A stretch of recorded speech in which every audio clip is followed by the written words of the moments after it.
Hello, everyone, and welcome to the Malthaus Games podcast. My name is Delton. I'll be your host today, and along with me is my co-host, the usual, my lovely wife and yellow player, Haley. Hello, hello. This is a podcast all about board games, card games, tabletop games, role-playing games, dice games, things of that sort, and also generally a beer or two on the show. The first beer for today's episode is from Coop Ale Works here in Oklahoma City. It is ID. It's their ID series. This is number 16. It is a Baltic Porter aged in rye barrels. It is from Coop Ale Works, but more importantly, it's from Cody.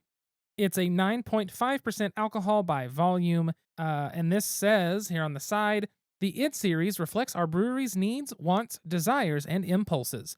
Each release is the actualization of styles, ingredients, techniques, and flavors sparked by our present state of mind. This lagered porter has been a staff favorite pilot recipe for the past several years. Complex toffee, chocolate, and molasses notes, aging through the winter in fresh rye barrels, added subtle oak character and warmth. Yes, as Haley said, though, this is from our friend Cody, who we actually got to hang out with in Arkansas this past weekend. We have been jet-setting, traveling fools, and actually we're not really traveling by plane. We did that once, but it feels like we've been traveling a lot lately because we have been traveling a lot lately. Whether it be out to my parents' house, over to Arkansas via car, or really just anywhere at this point feels like traveling. And so like Delton said, this last weekend we went to Hot Springs, Arkansas, so we officially have our third, count them 3, national park under our belt.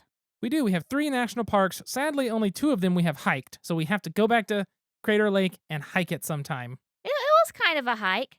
It was a little bit. It was definitely a hike for that little rental car up the mountain. It really, really was.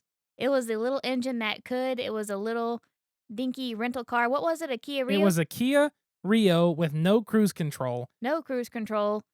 And that little bitty car felt like it barely fit on those mountain roads. I barely fit in the car. That was true. And we did park the car and hike over to Crater Lake. So I say we hiked a little bit. I don't say that counts. I mean, we walked up a very small hill. We hiked up that hill, damn it. There you go. Just like we hiked up the hills of the Wichitas in Hot Springs, America this weekend. I don't think those are actually the Wichitas there. They're right next to the Wichitas. Or maybe they are the Wichitas there. They are because we... Yes. They go up in that direction. Yep. So we hiked in the Wichitas whenever we were down in Broken Bow, and we hiked in the northern Wichitas whenever we were up in Hot Springs, and we'll hike in a completely different Wichita, spelled a completely different way, here in a couple months, possibly for Delton's birthday. To be continued. What are we drinking here, Delty? So this is the ID number 16, the Baltic Porter. It is extremely dark, no light getting through it.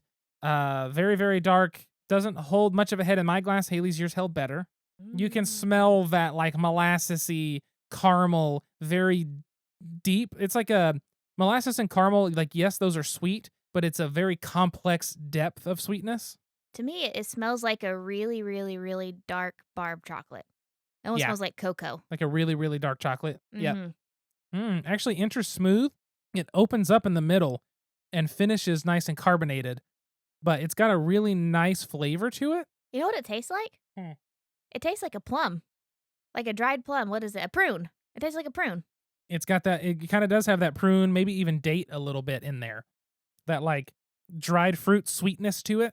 But there is a little bit of that chocolate, and I feel like at the very back afterward, you get a little bit of aftertaste of like a slight like toffee or caramel. Really, really minor. This is what the French call the good shit. That's a really good beer, which we knew we would like it because A, Coop's ID series is awesome, and B, it's a 9.5% porter. Blessed. It's hard to go wrong with that high of alcohol in a porter. But that's a really good beer. But yeah. It's really smooth for 9.5% too. It is very smooth for 9.5%. But we got to spend time in Arkansas in Hot Springs National Park with Cody and Jinwin, along with their dog Remy, and we took Margie because the Airbnb allowed pets. It was really cool. So we actually got to go speak to one of the park rangers as a volunteer park ranger about the history of Hot Springs and the government acquisition. And so Hot Springs was initially like a resort town, like a bathhouse town. It went into disrepair in the 1960s. In the 1980s, the federal government bought it. And so Bathhouse Row and a lot of downtown Hot Springs is actually owned by the federal government and a part of the national park.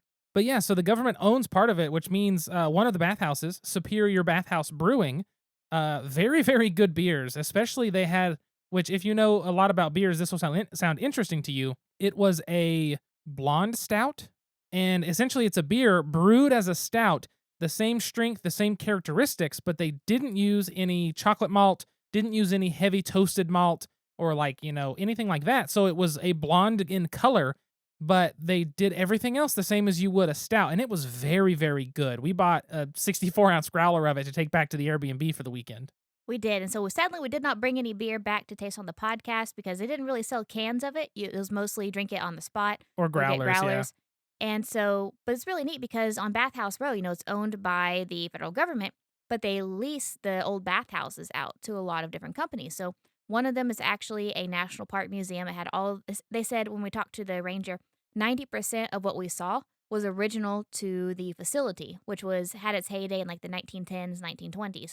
And one of the other ones, the Hale, was a hotel, which was very expensive. I checked into it. A little outside of our budget. Yeah. We also, like Dalton said, went to Superior. So Superior Bathhouse is now Superior Bathhouse Brewery, kept the same name. The Quapaw is still an active uh, public bathhouse. And so that's one of the few, or the only one that you can pay, I think it's like $25 to go in and Yeah. actually soak in a public pool. There's another private one, and then another one of the buildings is left vacant right now. But it was really neat to hear the history of Hot Springs itself and how the government acquired those facilities and what they're doing now. And a lot of or most of the money that the businesses pay to the government to rent goes to maintaining the national park, goes to maintaining, the trails, and goes to paying the employees. And so it's really neat that the government was able to kind of coexist in the town and keep the town, keep the history alive, keep these businesses flourishing, but all the proceeds or all the rent goes to the national park. Not the proceeds, those go to the businesses, but the rent goes to sustain the national park. So it's really neat to see that coexist like that, I guess. Yeah, it was really neat and interesting. Like the Superior Bathhouse is the only actual like brewery within a state park or a national park in the whole nation. And then something else that was neat. So Haley was saying the one was a public bath house where you could pay $25 for the pool. One of them you could do private baths. But I do want to point out on all of those, it is not straight spring water hot from the spring. They actually put it in tanks and then they bring it up and reheat it or cool it with other water before it gets in the pool. So you're not actually getting into a natural hot spring that's just right there, but they're using that natural hot spring water. One of the cool things you could do is they had multiple fountains in town that you can go and fill up. The part of the reason the government bought it, apparently, that volunteer ranger was telling us, is that people were trying to charge to take water from the hot springs at one point, but that water is supposed to be free to anyone. So there are fountains where you can walk up and fill water bottles. People would bring up, 5-gallon jugs and have multiple of them and just be filling up natural spring water to take home to use as drinking water because the natural spring water is at an average, I believe they said, of 143 degrees Fahrenheit, which is hot enough to kill all bacteria. So it's essentially the cleanest like water you can have because it's so warm, which was really, really cool. And we brought home 64 ounces. We did, and we drank a bunch while we were there too. But it was neat. We did get to put our feet and hands in a hot spring or run off from a hot spring. Yep. It was hot. Like you basically touched your finger and went, "Oh, that's too hot to put anything in." But it is when you can put your feet in, it's just really hard to withstand the heat. Really hard to withstand the heat, but it was totally worth it. It's such a neat little town, and we also went on a 5-mile hike, which is very different than an Oklahoma 5-mile hike. Yes, this had a lot of inclines and declines. My brother gave me his trekking poles he didn't use, and by golly, those saved my knees because total hike, it's rated at 4 miles, but we had a little extra walking in ours, so it ended up being over 5 miles. But the incline across the whole hike that you totally, basically the way our thing calculates it, if you hike up 50 feet of an incline in one spot and 25 feet of an incline later on, they add those together to make 75 feet. So the total for this one is just over 1,000 feet in inclination. And I think that's the right, you can use that. 7,000 feet incline. Wouldn't inclination be an incline? But now I'm thinking about using the word inclination, and that's not right in my head. I think the term is inclinatorium. I don't think that's right at all. Anyway, it was steep, lots of ups and downs, needed those trekking poles save my knees, and sure enough, it did save my knees. The only thing I had was a blister on my toe, which I've got to start, I guess, callousing up and getting used to that until I can get it where I'm good. But anyway, we got to do that and explore and just had a good time this weekend hanging out with friends. But now we're back at home. Is there something else we've been doing in the past 2 weeks? We had a game day with John and Lainey. before they move to Colorado. Womp womp. So sad. It's sad, but it's also exciting for them because their backyard view is of Pikes Peak and Garden of the Gods in Colorado Springs. So they have a gorgeous place they're getting with an awesome view, and they're so close to the mountains, they're really going to enjoy it. And they have a lot of friends up there that they're close with. So it's going to be awesome for them, but it's sad for us. We won't get to see them as often, but hopefully we'll get to go visit up in Colorado. And we'll still get to see them at BGG-Con, of course. Absolutely. BGG-Con is always a must for us, so that makes sense. And since we last recorded, too, we also went out to your parents' house and hiked. We did. We went out to my parents' house. That was actually our longest hike to date, even over Arkansas, and it was like 5.4 miles, I think, out at Romano's. Yes, and also, so this is the difference between Delton and I. Oh, God. So we're packing up to go stay at his parents' house, and about 20 minutes before we leave, his brother calls me and says, "Hey, we're going to go camping tonight. Let's go camping tonight. Sleep under the stars." And I said, "Okay." I was down. I start packing stuff. Delton gets home. And Delton, I don't know if you knew this about Delton, but he needs about a week and a half to mentally prepare for any changes and plans. Yep. So he was not as prepared as I was, but I'm a goddamn Girl Scout, so I was ready. But we went and packed up our hiking stuff and our camping stuff, and we actually camped out in Romano's Park under the stars. It was wonderful, except for the 40-mile-per-hour wind gust. Oh, the wind was making it real hard to sleep.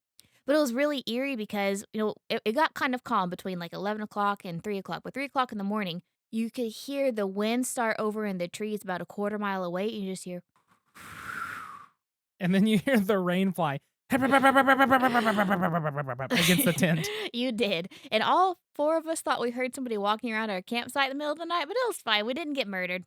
We did not end up on some podcast about getting murdered while hiking, so turned out okay. Probably some little critter running around.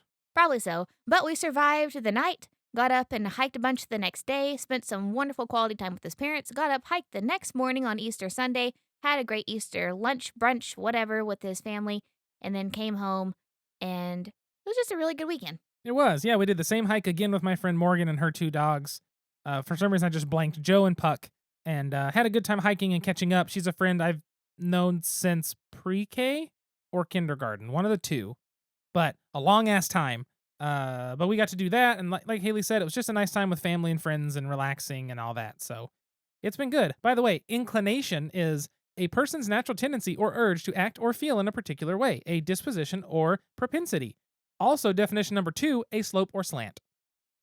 So I'm not wrong, it's just that's the least common of the 2 uses for that word. So it's not inclinopatical? No, it is. Thank goodness it's not.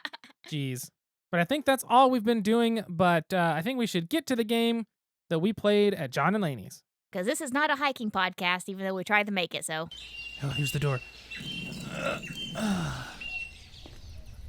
It's straight ahead. It's a game. So the game for this episode is one that I have been wanting to buy for a while and to play. And when we went to John and Laney's, John said, pick a game out.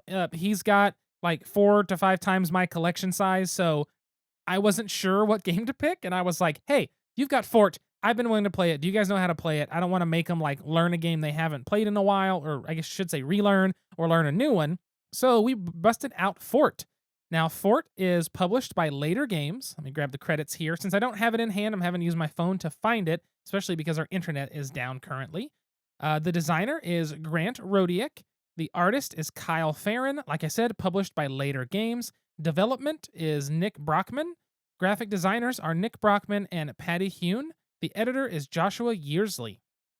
Later Games is the company that also puts out Root, is probably their most famous other game. They also published Oath and I can't remember now, the game where you have the box and you tilt it. I can't remember what it's called. Something Caverns. Etch-a-Sketch. I'm bad at this. I'm bad at remembering what people do what things. Anyway, Fort is a reimplementation of SPQF, which is its old design, and a lot of people say that this design is fantastic and that Fort really cleaned everything up. It is now ranked number 597 overall on Board Game Geek. People really like it. It is a deck building game, and the actual little descriptor here, Fort is a 2 to 4 player card game about building forts and following friends. In Fort, you're a kid, and like many kids, you want to grow your circle of friends, collect pizza and toys, and build the coolest fort. By doing this cool stuff, you'll score victory points, and by the end of the game, the player with the most victory points wins. Your cards not only let you take actions on your own turn, but also let you follow the other player's actions on their turns.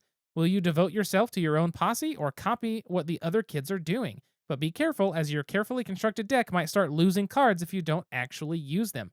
After all, if you don't play with your friends, why should they hang out with you anymore? So, great description there. Fort, as it sounds, is a deck building game.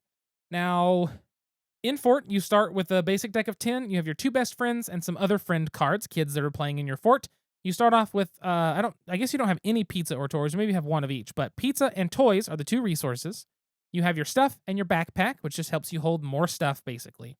The way the game's going to play is on your turn, you will you will play a card from your hand.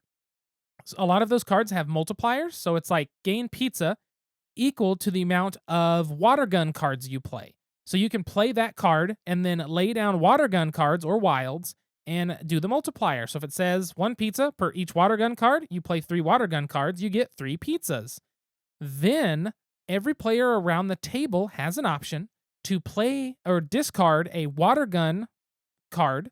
Basically, when I say card, it's always a kid, but they have different suits, water guns, skateboards, glue, stuff like that, right? And they also have actions on them. So if I'm saying a water gun card, it's actually a kid with actions and everything, but it's just that color of card, essentially, that suit. So you have the option, every other player, to play a water gun card to copy. So if I played my water gun card and discarded some other water guns and got 3 pizza, you could play a water gun card or discard it to gain a pizza. Everyone around the table can do that. Then, and this is where this game becomes different, then you will recruit a new kid. So it's essentially buying a new card for your deck. You're recruiting a kid. Then any card in your hand that you did not play and is not one of your 2 best friend cards, they're signified with a little star on the card. Any card you did not play from your hand and is not a best friend will go down in your yard outside of your fort. Those cards will now be available until your next turn for any other player to recruit them to their fort. Then play will then go to the next player.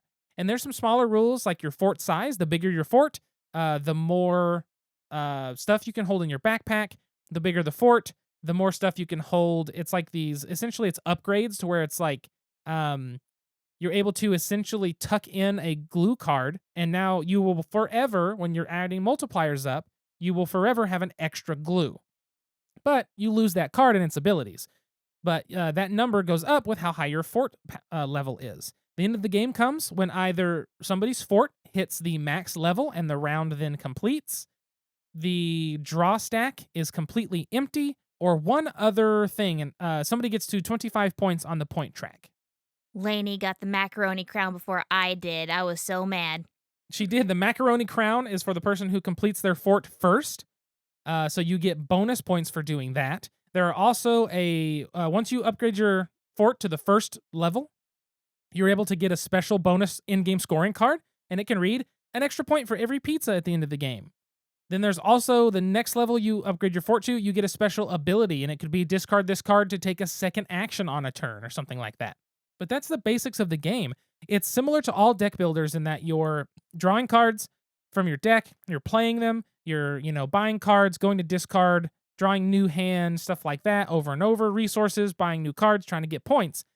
But it really differs in that the cards that you play, you either have to play with multipliers or you risk losing all these cards you've been purchasing trying to make these combos.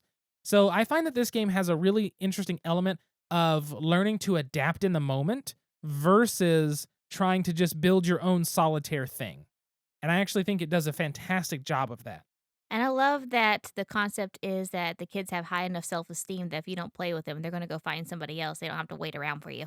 Yeah, they don't have to hang out in your fort anymore, your yard. They'll go to the neighbor's yard where they've got all the glue or all the water guns or skateboards. And they'll play with them.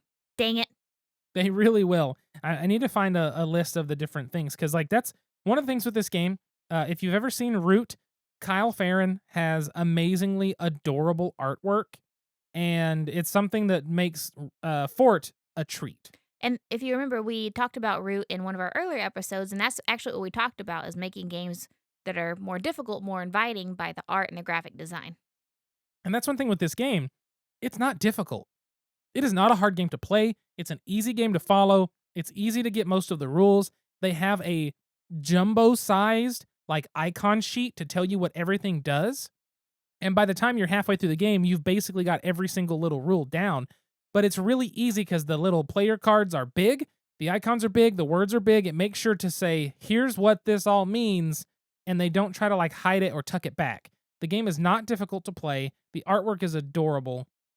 I'm just trying to find examples of more card types. I guess you also have crowns, and you have shovels, and you have books. Those are some of the other ones. And then the wild is a gold coin, because money is always wild.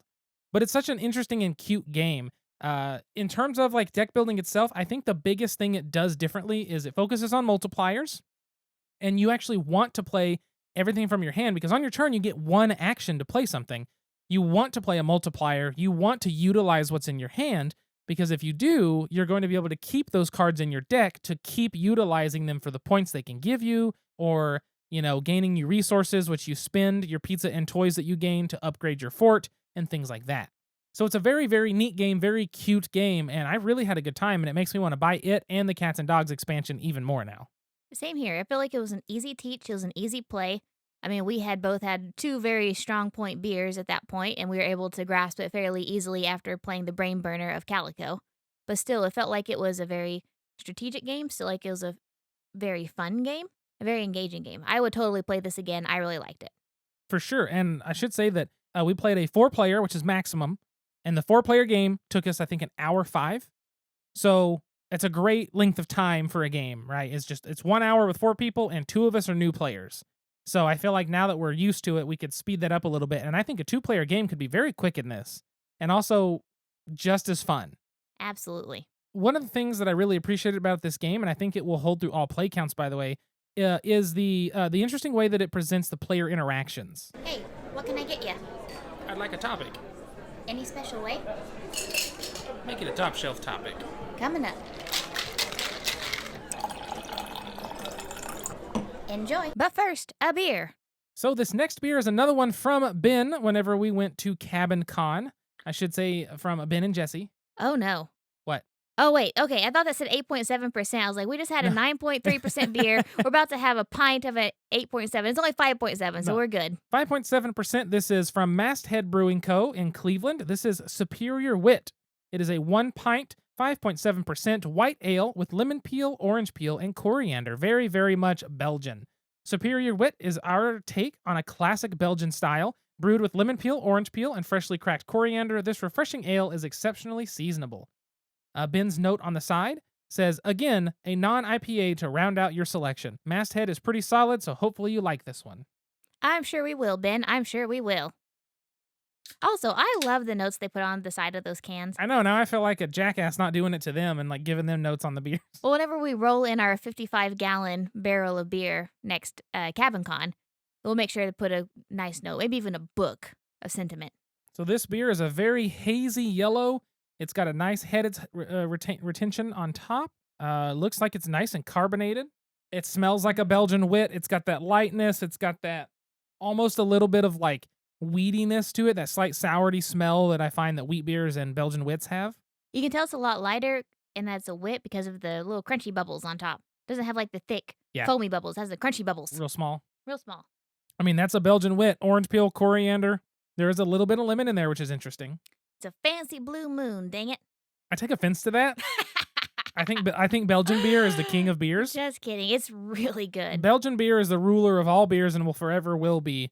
My all-time favorite being the Belgian Abbey Quad, but also you have to be an abbey and actually be a Trappist monastery. Brewing that it takes a lot. It takes a lot, but I love me a good wit, and this is a really solid wit. This is very good. It's very flavorful.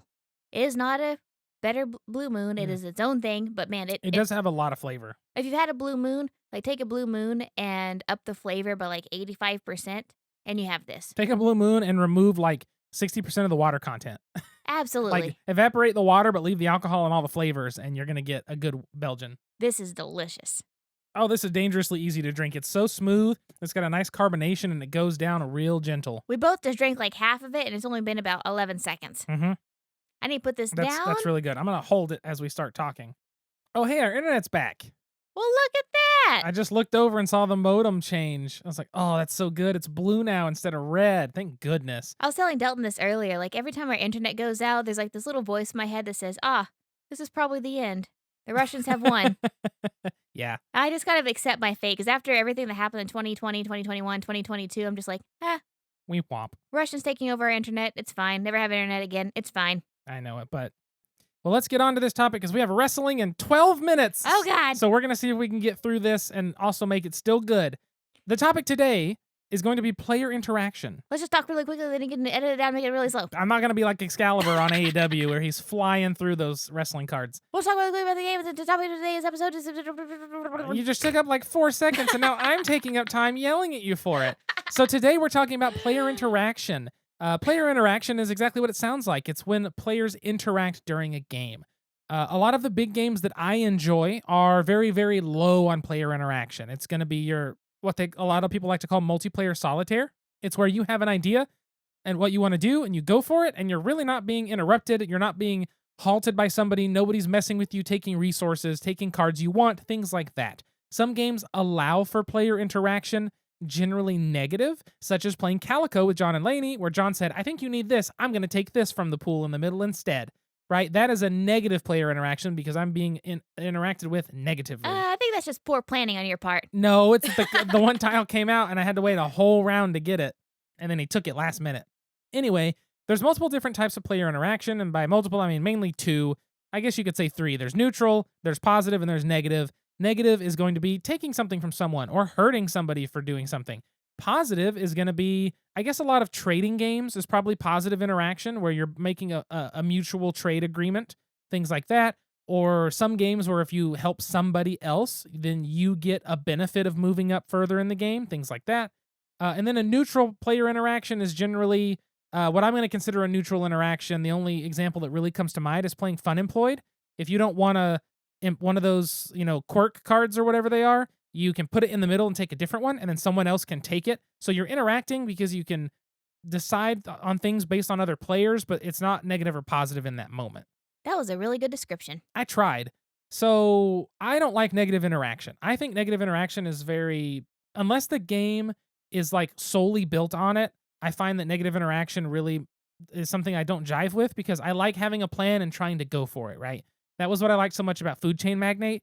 There's not really a way to attack your opponent directly. You're setting things up and they can adapt to it, but there's no like, I'm going to take your card. I'm going to take this over. I'm going to ruin this. Things like that. And I don't generally like games that are like, I'm going to play this card and jack with you, and now you've lost your ability to do what you were doing. If you guys know me, you know that I really don't mind it, and at times I really like it because when it comes to games, I like to think on my feet. I like to have different options of planning, like whenever it comes to, the time between my turn. Of course, I'm going to be planning my next turn. I'm going to be looking towards the future, but I kind of like to think on the spot. And so if somebody jacks with my stuff, yes, it's frustrating, but that's what makes the game interesting for me. And so I really don't mind it, and at times really like it. Yeah, the only time I like it is when I lose really badly and I can blame it on somebody messing with me versus my own mistakes. See, it's helpful. It can be helpful. I guess it's positive there. But one of the things that Fort does that I liked and I kind of talked about is Fort has that option where if you don't play a card on your turn, as long as it wasn't a best friend card, it's going to go in your yard where other people can recruit it and essentially take a card that you've been using in your deck. I really like this mechanic. I really like the aspect of I'm not going to use it. It has an option. It can go away. If I'm doing this awesome strategy and making all these cards work together, and then one turn I decide not to use those, they might disappear forever if people decide to take them. I find that the first round of the game, it was more difficult because nobody had available cards. And if you're the first person to put them out, that makes it real scary. But later in the game, when everybody's got 2 or 3 cards in front of them, it kind of feels like, oh, I'm not really trying to hurt you. I'm trying to find what's best for me.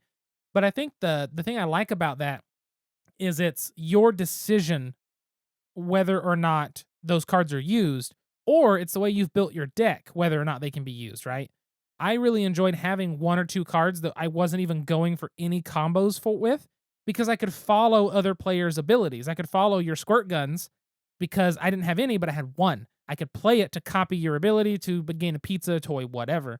But I really liked that aspect of interaction because You can take stuff from the center, but you're never messing with people. You can copy people's packs, which is just saying if they've got 2 toys in their backpack, you can copy and put 2 toys in your pack, right? So you're not harming the other players. You're benefiting from what they've done. And then when you recruit from them, yes, it can kind of harm them, but they've made the decision, which means it doesn't feel as bad. And I think that's part of negative interaction is when you don't have a decision in what's happening at all, then it doesn't feel good. If you're like, I'm planning this and this and this, and someone just plays a card that says, screw that, I'm taking all your crap, it feels real shitty. But if you say, I'm going to do this instead of this, knowing that these are now going to be available, it doesn't feel bad in that moment. Does that make sense? I think that's fair too. Yeah, it makes sense. One, I think that's fair because, like you said, whenever you're playing this game, like you're willingly, or half willingly, making those cards vulnerable, the ones that you lay down because you don't use them. And I Yeah. really like. I know Delton talked about this in the discussion of the game, but I really like how the topic draws it in. You're not playing with these friends. There's a chance they might leave. They might not want to be your friend anymore because you're not playing. And so you willingly choose some friends to play with versus others. And so that puts you at risk for losing those other friends. And I can see how it makes it feel less mean. Yeah, the artwork, the theme, the setting, whatever you want to call it, is implemented so well in this game for that reason, as well as just in general the type of kids on the cards, things like that. But it just makes sense, right? It makes sense. You want pizza, you know whatever, blah blah blah. I don't know. It's very fun, but I enjoy that about it. I do enjoy games, and it's kind of hard to find good examples of like strictly positive player interaction. I always consider positive to be trading games. I'm just not the biggest fan of trading games. You don't want wood for my sheep? I don't want wood for your sheep. No. I can see that though. I think that's a really good point because with trading games, yes, there's player interaction, but usually it's mutually beneficial.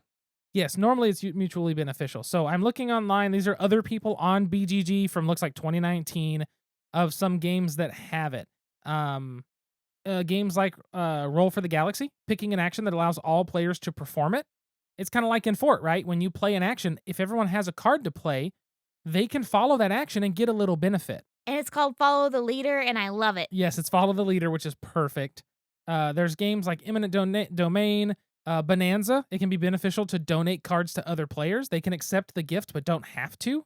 Concordia has the Prefect action, rewards all players present in the province that you activated in. Brass Birmingham, which we played, Haley. It says where players can use each other's canals and railways, and coal and iron, which is true. You're using other people, giving them things. So it's positive interaction with that player's resources. You're benefiting, but so are they. So I guess those are good examples of if someone like they set a train line and you use their train line, then that's positive if they're getting rewarded for that and not being punished for it. So it's an interesting way that they've implemented these few mechanics that are different. These mechanisms. They're not vastly like drastically crazy ideas, but I just think the way they did it was clean, it was simple, and it was fun, and it makes the player interactions enjoyable. And it really fits with the theme, which I know theme isn't Yeah. everything, but whenever you're playing Fort, like I just love this game because everything about the theme, everything about the mechanics makes you feel like you're a little kid. Like you're collecting pizza and you're collecting toys. It's your stuff in your bag. If you don't play with your friends and they might leave, you have your best friends, your 2-star cards who never leave. And so I love that. And I love this player interaction part because, yes, if you don't play with your friends, you're going to leave. Yes, if you don't play with these cards, there's a chance they might be taken, but that's a choice that you make to put those cards at risk. Exactly. I just think it really does a great job. Speaking of the kids in the game, by the way. And now, join us for a Malthaus Games podcast special, Pint-Sized Question. So for the question of this episode, so sorry we're running super late here because we got 3 minutes until wrestling and dinner. Super fast. We're trying to get super fast through it while also making quality content. Hopefully you enjoy. I'm sure we'll be talking about this game again at some point. Our question for this episode is, which Fort kid are you? Because in the game, there are multiple kids on the cards, and they're all adorable and hilarious. Haley, do you agree that Thunder is my kid? Yes, Thunder is your kid. Thunder is the kid with roller skates. He's got his little helmet on, and he's just got a giant container of cheesy poofs that he's eating on, and he's just got the little smile that shows like a little chubby kid smile that I love, and it's 100% me. Now, was the one that you liked Blitz? Was that the squirt gun, football helmet, football pads? So I feel like I had 2 stages to my childhood. Okay. The first stage, I was Ghost. Uh-huh. Just a really pale kid who just sat in the corner and didn't talk Awkward. to anyone, just really awkward and just stared at everyone. And then there came about a time whenever I was about 11, whenever I started to be assigned the duties of watching other kids. I started babysitting about age 11 or 12, for better or worse. And that's whenever I became Blitz. I literally wore a helmet everywhere because I was afraid of getting brain damage because of a video we watched in school. Yep.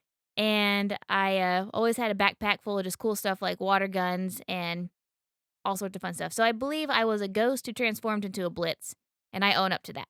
That's perfect. And I think mine was, what did I say his name was? Thunder.